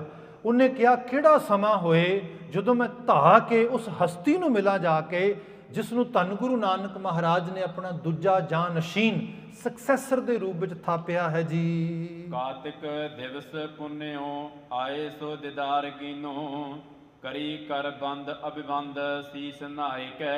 ਇਸ ਤੇਜ਼ੀ ਦੇ ਨਾਲ ਉਹ ਗੁਰੂ ਅੰਗਦ ਸਾਹਿਬ ਜੀ ਨੂੰ ਮਿਲਣ ਵਾਸਤੇ ਚੱਲ ਪਿਆ ਕਿ ਉਸਨੇ ਇੱਕ ਪਲ ਵੀ ਦੇਰੀ ਨਾ ਲਾਈ ਤੇ ਸੋਚਿਆ ਕਦੋਂ ਕਿ ਉਹ ਸਮਾਂ ਆਵੇ। ਕਵੀ ਜੀ ਨੇ ਪੁੰਨਿਆਂ ਦੀ ਬਾਤ ਕੀਤੀ ਹੈ ਕਿ ਜਦੋਂ ਕਾਰਤਿਕ ਪੁੰਨਿਆਂ ਦਾ ਉਹ ਸਮਾਂ ਆਵੇ ਤੇ ਮੈਂ ਗੁਰੂ ਅੰਗਦ ਮਹਾਰਾਜ ਜੀ ਦੇ ਜਾ ਕੇ ਦੀਦਾਰ ਪਾਵਾਂ ਜੀ। ਦੇਖਤ ਮਗਨ ਭਇਓ ਆਵਨ ਸਫਲ ਕੀਓ ਬੈਠਿਓ ਸੁਖਮਾਨ ਗੁਰ ਐਸ ਕੋ ਪਾਏ ਕੈ। ਜਦੋਂ ਉਹ ਕਹਿੰਦੇ ਨੇ ਗੁਰੂ ਮਹਾਰਾਜ ਗੁਰੂ ਅੰਗਦ ਸਾਹਿਬ ਦੇ ਕੋਲ ਆਇਆ ਤੇ ਉਸਨੇ ਗੁਰੂ ਪਾਤਸ਼ਾਹ ਦੇ ਕੋਲ ਆ ਕੇ ਉਹੀ ਸੁਖ ਪ੍ਰਾਪਤ ਕੀਤਾ ਜਿਹੜਾ ਸੁਖ ਗੁਰੂ ਨਾਨਕ ਮਹਾਰਾਜ ਵਰਤਾਉਂਦੇ ਸੀ। ਸਤ ਕਰਤਾਰ ਕੋ ਉਚਾਰ ਕੈ ਬੂਝਤ ਪੁਨ तेहू ते आए तुम दीजिए सुनाए कह। ਜਦੋਂ ਇਹ ਬਾਤ ਹੋਈ ਤੇ ਗੁਰੂ ਜੀ ਆਗਿਆ ਅਤੇ ਸੁਖ ਮਾਣ ਪਾਣ ਕੇ ਕੋਲ ਬੈਠ ਗਿਆ। ਗੁਰੂ ਅੰਗਦ ਦੇਵ ਜੀ ਨੇ ਸਤਿਕਾਰਤ ਰੂਪ ਵਿੱਚ ਉਚਾਰਨ ਕੀਤਾ ਤੇ ਪੁੱਛਣ ਲੱਗੇ, ਸੁਣਾਓ ਭਾਈ ਤੁਸੀਂ ਕਿੱਥੋਂ ਆਏ ਹੋ? ਜਿਵੇਂ ਕੋਈ ਆਉਂਦਾ ਸ਼ਖਸ ਅਸੀਂ ਉਹਦੇ ਤੋਂ ਉਹਦੀ ਇੰਟਰੋਡਕਸ਼ਨ ਪੁੱਛਦੇ, ਹੂ ਯੂ ਆਰ, ਤੂੰ ਕੌਣ ਹੈ ਭਾਈ, ਆਪਣੇ ਬਾਰੇ ਕੁਝ ਦੱਸ। ਸੋ ਇੱਥੋਂ ਇੱਕ ਤਰੀਕੇ ਦੀ ਇੰਟਰੋਡਕਸ਼ਨ ਸ਼ੁਰੂ ਹੋ ਰਹੀ ਹੈ ਜੋ ਕਿ ਭਾਈ ਬਾਲਾ ਆਪਣੀ ਦੇਵੇਗਾ ਤੇ ਫਿਰ ਗੁਰੂ ਅੰਗਦ ਮਹਾਰਾਜ ਨਾਲ ਬਾਤ ਸ਼ੁਰੂ ਹੋਏਗੀ। ਇੱਥੋਂ ਪਲਾਟ ਜੋ ਇਤਿਹਾਸ ਦਾ ਹੈ ਉਹ ਆਲਮੋਸਟ ਬੱਝ ਗਿਆ ਹੈ। ਇਸ ਤੋਂ ਬਾਅਦ ਅਸੀਂ ਮੁਸਲਸਲ ਇਸ ਇਤਿਹਾਸ ਨੂੰ ਅੱਗੇ ਇਸ ਰੂਪ ਵਿੱਚ ਵਿਚਾਰਦੇ ਲੱਗੇ ਜਾਵਾਂਗੇ। ਮਹਾਰਾਜ ਜੀ ਦੇ ਪ੍ਰਕਾਸ਼ ਦਾ ਸਮਾਂ, ਉਹਨਾਂ ਦੀ ਬਾਲ ਲੀਲਾ, ਉਹਨਾਂ ਨੇ ਜਿਸ ਤਰੀਕੇ ਨਾਲ ਸੰਸਾਰ ਦਾ ਉਧਾਰ ਕੀਤਾ, ਉਹਦੀਆਂ ਸਾਖੀਆਂ ਕਵੀ ਜੀ ਬੜੇ ਸੁੰਦਰ ਕਾਵਬੰਧਾਂ ਦੇ ਵਿੱਚ, ਛੰਦਾਂ ਦੇ ਵਿੱਚ ਬੰਨ੍ਹਦੇ ਹੋਏ ਸਾਨੂੰ ਸੁਣਾਉਣਗੇ। ਜਿਵੇਂ ਜਿਵੇਂ ਸਮਾਂ ਅਲਾਓ ਕਰੇਗਾ ਅਸੀਂ ਸਾਰੇ ਦਾ ਰੰਗ ਬਾਣਾਂਗੇ। ਹੁਣ ਸਮਾਂ ਪਾਵਨ ਨਿਤਨੇਮ ਦੀ ਬਾਣੀ ਦਾ ਹੋ ਗਿਆ ਹੈ, ਸੋ ਆਓ ਉਸ ਪਾਵਨ ਬਾਣੀ ਦੇ ਨਾਲ ਸਾਂਝ ਪਾਈਏ। ਭਾਈ ਸਾਹਿਬ ਸਟੇਜ ਤੇ ਆ ਚੁੱਕੇ ਨੇ, ਆਖਰੀ ਪੰਕਤੀ ਭਾਈ ਸਾਹਿਬ ਦੁਹਰਾ ਦਿੰਦੇ ਨੇ, ਨਾਲ ਹੀ ਫਿਰ ਅਸੀਂ ਫਤਿਹ ਦੀ ਸਾਂਝ ਪਾ ਦਿਆਂਗੇ ਜੀ। ਵੇਖਤ ਮਗਨ ਭਇਓ ਆਵਨ ਸਫਲ ਕੀਓ, ਬੈਠਿਓ ਸੁਖ ਮਾਨ ਗੁਰ ਆਇਸ ਕੋ ਪਾਏ ਕੈ, ਸਤ ਕਰਤਾਰ ਕੋ ਉਚਾਰ ਕੈ ਬੂਝਤ ਪੁਨ, ਕਿਤਹੂ ਤੇ ਆਏ ਤੁਮ ਦੀਜੀਏ ਸੁਨਾਏ ਕੈ। ਵਾਹਿਗੁਰੂ ਜੀ ਕਾ ਖਾਲਸਾ, ਵਾਹਿਗੁਰੂ ਜੀ ਕੀ ਫਤਿਹ। ਸਤਿਗੁਰਾਂ ਦੀ ਸਾਜੀ ਅਤੇ ਨਵਾਜੀ, ਗਰੀਬ ਨਵਾਜ ਗੁਰੂ ਖਾਲਸਾ ਜੀ। ਸਤਿਗੁਰਾਂ ਦੀ ਮਹਾਨ ਬਖਸ਼ਿਸ਼